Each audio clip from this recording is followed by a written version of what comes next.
Hello friends, welcome to always rise. तो आज हम यहाँ पे बायोस्फीयर रिजर्व्स पढ़ेंगे। जैसे कि हम इंडियन ज्योग्राफी पढ़ रहे थे, तो इंडियन ज्योग्राफी के जो भी डेटा से रिलेटेड कॉन्सेप्ट है वो हम पढ़ रहे थे। तो उसमें एक हमारा biosphere reserves and national parks भी आते हैं, वो आपको पता होने चाहिए। एज एग्जाम में आते हैं, कभी लोकेशन पूछा जाता है तो कभी ये भी पूछ लिया जाता है कि ये नेशनल पार्क जो है कौन से बायोस्फीयर रिजर्व में है, या फिर इनकी लिस्टिंग भी पूछ सकते हैं। इनको नॉर्थ साउथ या ईस्ट वेस्ट आपको अरेंज करने के लिए भी पूछा जा सकता है। इसलिए ये एक कॉन्सेप्ट बहुत इंपॉर्टेंट हो जाता है किसी भी एग्जाम के लिए, किसी भी कॉम्पिटिटिव एग्जाम के लिए। ठीक है, तो चलिए हम स्टार्ट करते हैं। सबसे पहले तो ये बायोस्फीयर रिजर्व का ये कंपोनेंट्स होते हैं। रिजर्व क्या होता है? कोई भी स्पीशीज या कोई भी एरिया को जो कंजर्व करने के लिए मेथड यूज किया जाता है बायोस्फीयर में, उसको हम कहते हैं बायोस्फीयर रिजर्व। ये वहीं पर ही, जहां पर जो स्पीशीज है वहीं पर ही उसको कंजर्व करने के लिए होता है, जिसको कि हम इन सीटू कंजर्वेशन कहते हैं।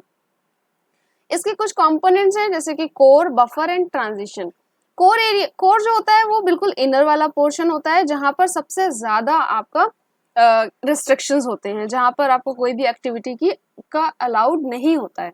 नेक्स्ट आता है आपका बफर। बफर जोन में जो है आपका रिसर्च के लिए और टूरिज्म के लिए अलाउड होता है, लेकिन वो भी रिस्ट्रिक्टेड होता है पूरी तरीके से। आप वहाँ पर ऐसा नहीं कि कोई भी जाकर के आराम से वहाँ पे रह सकता है या फिर वहाँ पे कोई भी एक्टिविटी कर सकता है। ठीक है, तो ये होता है बफर। नेक्स्ट होता है आपका ट्रांजिशन। ट्रांजिशन जोन वो होता है जहाँ पर फार्मिंग या एग्रीकल्चर या फिर कुछ ऐसी एक्टिविटीज जो नेचर से ही रिलेटेड है वो अलाउड होती है।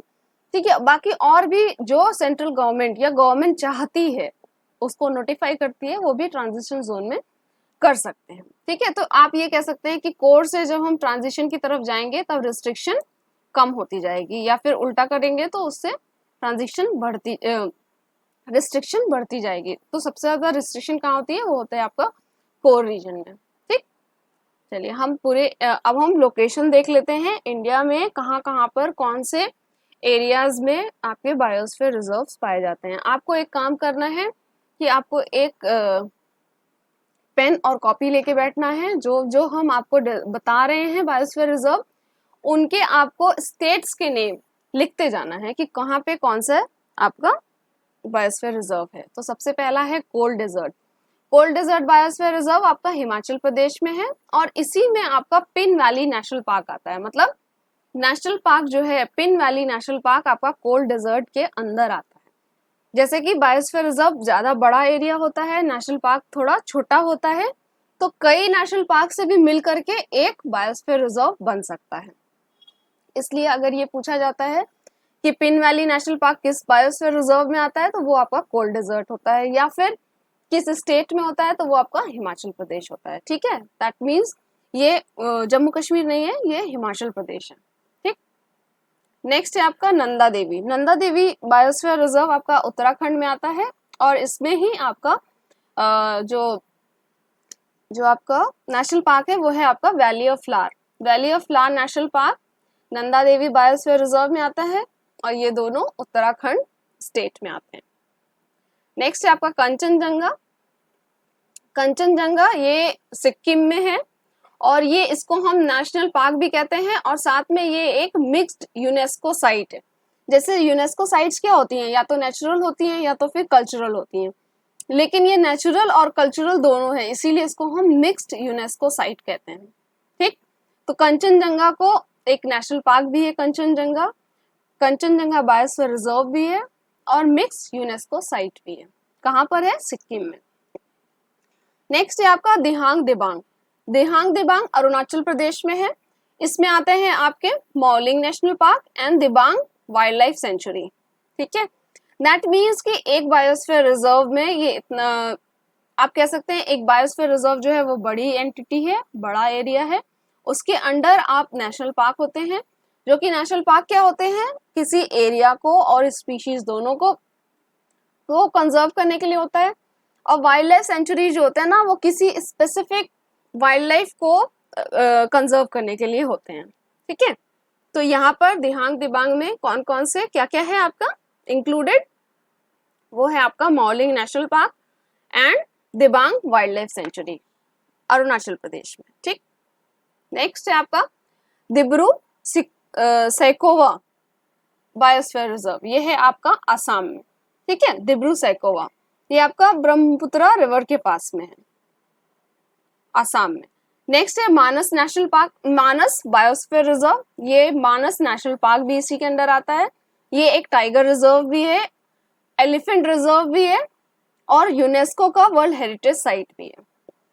ठीक है, दैट मीन्स कि मानस बायोस्फीयर रिजर्व जो कि आसाम में है वो एक नेशनल पार्क भी है, टाइगर रिजर्व भी है, एलिफेंट रिजर्व भी है और यूनेस्को की वर्ल्ड हेरिटेज साइट भी है। ठीक, नेक्स्ट आपका नोकरेक, नोकरेक जो है वो आपका बायोस्फीयर रिजर्व है मेघालय में और ये इसका जो कोर एरिया है उसको हम नोकरेक नेशनल पार्क भी कहते हैं मेघालय में।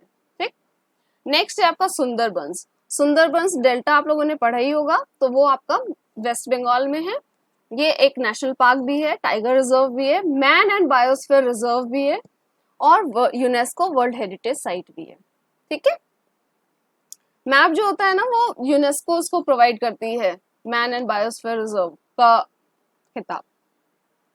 नेक्स्ट है आपका सिमलीपाल, ये उड़ीसा में है, सिमलीपाल बायोस्फीयर रिजर्व उड़ीसा में है। नेक्स्ट है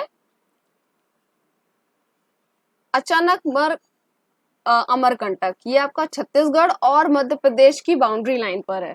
ठीक है, तो इसलिए आपको ये याद रखना है कि दोनों ही स्टेट में आता है ये, छत्तीसगढ़ एंड मध्य प्रदेश। नेक्स्ट आपका पन्ना बायोस्फीयर रिजर्व, पन्ना बायोस्फीयर रिजर्व आपका मध्य प्रदेश में है और ये एक नेशनल पार्क भी है। नेक्स्ट है आपका पंचमढ़ी, पंचमढ़ी आपका मध्य प्रदेश में है, बायोस्फीयर रिजर्व। पन्ना अभी न्यूज में भी था, तो आपको ये कमेंट करके बताना है कि पन्ना बायोस्फीयर रिजर्व क्यों न्यूज में था या नेशनल पार्क क्यों न्यूज में था, क्या हुआ वहां पे स्पेसिफिक। फिर है रन ऑफ कच्छ, ये गुजरात में है और ये लार्जेस्ट बायोस्फीयर रिजर्व इंडिया का है। ठीक है, run of Kutch in Gujarat. Next है आपका शेषाचलम, ये आपका शेषाचलम ये आपका आंध्र प्रदेश में है जो कि तिरुमल्ला हिल्स में है। ठीक, नेक्स्ट है आपका नीलगिरीज, नीलगिरी बायोस्फीयर रिजर्व बहुत इंपॉर्टेंट है क्योंकि यहाँ पे कई सारी चीजें हैं। सबसे पहले wild life sanctuary, 2 wild life sanctuary आपका नीलगिरी बायोस्फीयर रिजर्व में आते हैं, एक है आपका वायनाड और है दूसरा सत्यमंगलम।